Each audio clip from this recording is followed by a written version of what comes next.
हर व्यक्ति अपने जीवन में बुद्धिमान बनना चाहता है, चतुर बनना चाहता है।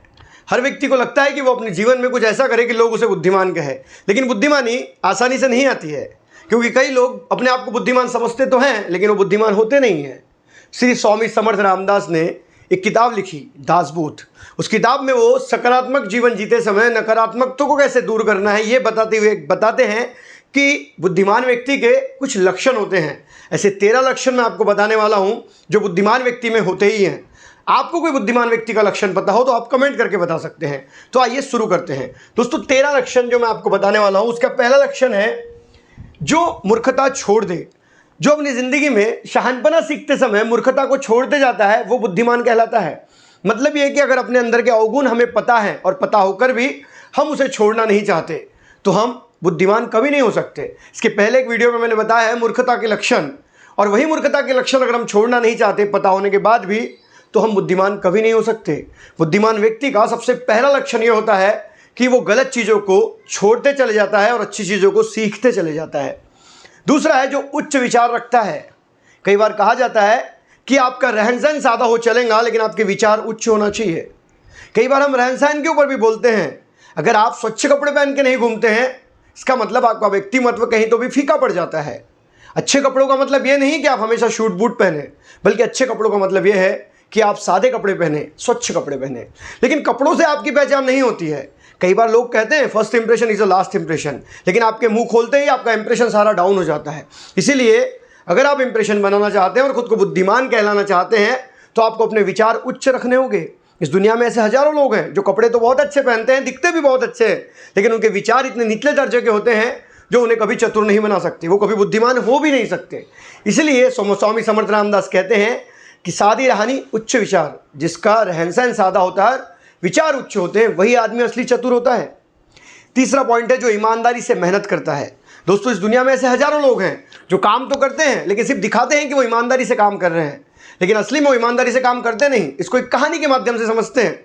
एक आदमी जो कंस्ट्रक्शन के क्षेत्र में काम कर रहा था और काम करते करते उसे काफ़ी वर्ष भी हो चुके थे। अब वो रिटायरमेंट चाहता था, लेकिन रिटायरमेंट के कुछ दिन पहले उसके मालक ने उससे कहा एक और घर बना दे। तब उसने कहा कि इतना काम कर लिया, इस मालक को और एक घर चाहिए, और उसने मन मारकर नया घर बनाना शुरू किया।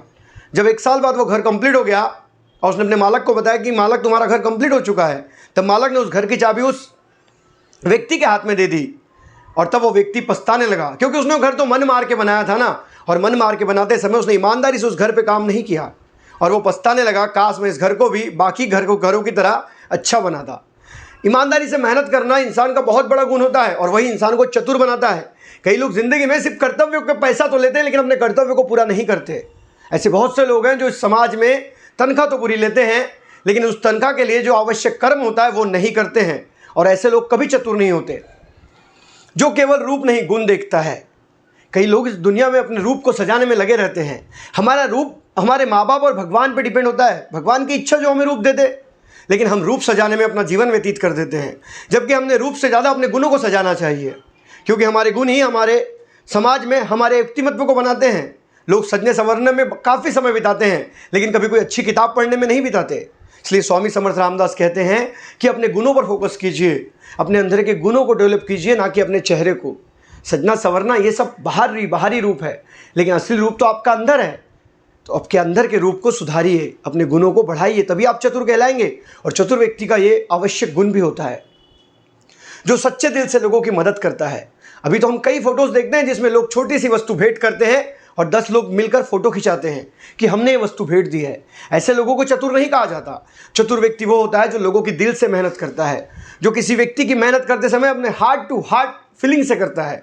उसे उस व्यक्ति के प्रति दर्द होता है तब वो उसको मदद करता है। लेकिन आज हम ये देखते हैं कि लोग सिर्फ मदद दिखावे के लिए करते हैं। तो चतुर व्यक्ति वो है जो दिल से किसी को मदद करे। दिल से मदद करना ही सबसे बड़ी चतुरता होती है।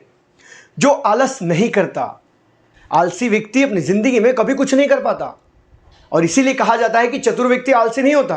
कल करे सो आज कर, आज करे सो अब। ये छोटी सी लाइन हमने बचपन में पढ़ी थी लेकिन आज तक हमें समझ में नहीं आई कि पल में प्रलय होंगी बहुरी करेंगे कब। इसीलिए कहते हैं कि आलसी होना इंसान का दुश्मन होता है। चतुर व्यक्ति कभी आलसी नहीं होता, वो अपने काम को समय पर करता है और पूरी लगन से करता है। वो अपने समय को सोने में नहीं बिताता। आप थके आ रहे हैं, थोड़ी देर सो रहे हैं, बात अलग है, लेकिन जो व्यक्ति निरंतर निंद्रा में ही होता है वो व्यक्ति अपनी ज़िंदगी में कुछ बड़ा नहीं कर पाता है। इसलिए चतुर व्यक्ति आलस से दूर होता है, जो न्यायपूर्ण व्यवहार करता हो। हम आज की दुनिया में देखते हैं लोगों को न्याय तो चाहिए, लेकिन सिर्फ अपने लिए, क्योंकि जब किसी व्यक्ति के पास न्याय देने की बारी आती है तो अपने भाई बंधुओं के साथ अलग व्यवहार करता है और किसी और व्यक्ति के साथ अलग व्यवहार करता है। कई बार हम कहते हैं कि अगर आप किसी पद पर हैं तो उस पद पर रहते समय अगर आपके भाई ने भी चोरी की है तो उसे भी वही सजा मिलना चाहिए जो दूसरे व्यक्ति को मिलेंगी। लेकिन लोग इस प्रकार व्यवहार नहीं करते। इसलिए चतुर व्यक्ति बहुत कम होते हैं जो न्यायपूर्ण व्यवहार करते हैं, जो हमेशा न्याय की बात करते हैं और न्याय का ही साथ देते हैं। इसलिए चतुर बनना चाहते हो तो न्यायपूर्ण व्यवहार की भी बात होनी चाहिए। जो मित्र जोड़ता है, दोस्तों इस दुनिया में आज मित्र जोड़ने वाले हजारों लोग हैं। फेसबुक पे, इंस्टाग्राम पे आपके हजारों फॉलोअर्स हो सकते हैं, लेकिन समय पर काम आने वाला ही मित्र होता है। एक छोटी सी कहानी सुनते हैं। एक बार दो मित्र समुद्र के किनारे घूमने गए और वहाँ दोनों का झगड़ा हो गया। झगड़ा होने के बाद एक मित्र ने दूसरे मित्र के गाल पे झापड़ मार दी। उसके बाद जिस मित्र ने गाल पे झापड़ खाई थी उसने समुद्र के किनारे रेते में लिखा, आज मेरे सबसे प्यारे मित्र ने मुझे मारा है। कुछ देर बाद पानी आया और वो मिट गया। फिर दोनों मित्र आगे चले गए। आगे जाने के बाद एक पहाड़ पर चढ़ते हुए जिस मित्र ने झापड़ खाई थी वो एक गड्ढे में गिर गया। अब उसकी जान पर बनाई थी, लेकिन उसके दूसरे मित्र ने उस मित्र को गड्ढे से निकाला। इस बार इस झापड़ खाने वाले मित्र ने पत्थर पर कुरेद के लिखा कि आज मेरे सबसे प्यारे मित्र ने मुझे ज़िंदगी में नया जीवन दान दिया है। तब उस मारने वाले मित्र ने पूछा कि तुम्हें जब मैंने मारा तब तुमने समुद्र के रेती पर लिखा, और जब मैंने तुम्हें बचाया तुमने पत्थर पे लिखा। तब उसने कहा कि समुद्र के रेत पे लिखा था वो मिट जाएगा, लेकिन जो पत्थर पे लिखा हूँ ये हमेशा रहेगा। तुमने मुझे मारा, ये छोटी सी गलती थी और इसे मन में बनाकर नहीं रखना था मुझे, लेकिन तुमने मेरी मदद की, ये ज़िंदगी भर मेरे दिल पर छप गया है।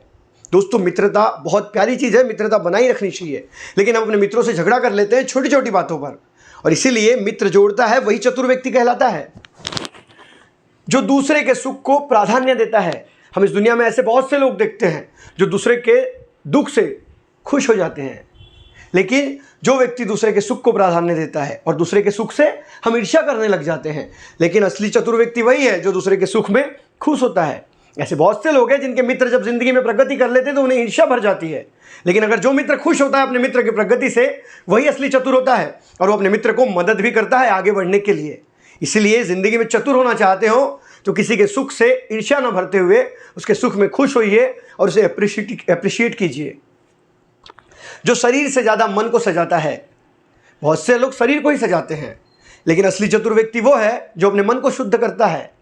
हम जिंदगी में कितनी अच्छी पैंट और कितनी अच्छी शर्ट पहन रहे हैं, इससे ज़्यादा कहीं महत्वपूर्ण है कि हमारे विचार कैसे हैं, हम किताबें कौन सी पढ़ते हैं। लेकिन आज की इंस्टाग्राम की दुनिया में लोग इंस्टाग्राम और नेटफ्लिक्स पे अपना जीवन बिताते हैं। अब ये अच्छे विचार कहाँ से लाएंगे, क्योंकि ये तो क्राइम और हॉरर मूवीज़ देख रहे हैं। इसलिए अपनी ज़िंदगी में चतुर बनना चाहते हो तो अपने मन को सजाओ, अच्छी अच्छी किताबें पढ़ो। उसके बाद आता है दोस्तों 11वां पॉइंट, जो कहता है कि जो सतमार्ग का चयन करता हो। जिंदगी में हमारे पास दो रास्ते होते हैं, एक गलत रास्ता और एक सही रास्ता। चतुर व्यक्ति वो होता है जो अच्छे रास्ते का चयन करता है। जिंदगी में अल्कोहल पीना गलत बात होती है, सिगरेट पीना गलत बात होती है, चोरी करना गलत बात होती है, झूठ बोलना गलत बात होती है, फिर भी आज की दुनिया इन्हीं रास्तों पे चलती है। लेकिन चतुर व्यक्ति अच्छे रास्ते का चयन करता है। जिंदगी में प्रयत्न नहीं करना, कृतज्ञ नहीं होना, कपटी होना, अपने प्रियजनों को दुख देना, ये सारे गलत रास्ते हैं। और चतुर व्यक्ति हमेशा इन सारों से बचकर अच्छे रास्ते पर चलने की कोशिश करता है, और वही चतुर कहलाता है। जो समझकर प्रतिक्रिया देता हो, मतलब ये कि पहले सुनता हो, चीज़ों को समझता हो, फिर प्रतिक्रिया देता हो, वही चतुर व्यक्ति है। नहीं तो बिना सुने प्रतिक्रिया देने वाले तो हजारों लोग हैं, ये वो चतुर नहीं कहलाते। आपने चंद किताबें पढ़ ली तो आप चतुर नहीं हो जाते, बल्कि चतुर होने के लिए आपके पास ये 13 लक्षण होना भी जरूरी है।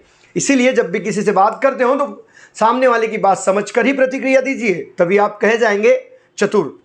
दोस्तों 13वां पॉइंट, जो अच्छे गुणों को अपने कर्मों से दर्शाता हो। गुण तो हजारों लोग बताते हैं कि मेरे पास ये गुण है, ये करना चाहिए, वो करना चाहिए, लेकिन असली चतुर व्यक्ति तो वो है जिसके कर्म ही उसके गुणों को दर्शाने लगते हैं। मतलब साफ और सीधा अर्थ है कि अगर आप कोई चीज़ करवाना चाहते हैं तो पहले आप करिए, तभी तो वो लोग करेंगे आपसे इन्फ्लुएंस होके। लेकिन अगर हम बोलते जा रहे हैं तो ऐसा नहीं होता है। इसलिए स्वामी समर्थ रामदास कहते हैं कि चतुर व्यक्ति वो होता है जो अपने गुणों से इन चीज़ों को दर्शाता है। अगर ये वीडियो आपको अच्छी लगी तो वीडियो को लाइक करें और अपने दोस्तों से भी शेयर करें। मिलेंगे अगले वीडियो में, तब तक के लिए अलविदा। जय हिंद, वंदे मातरम।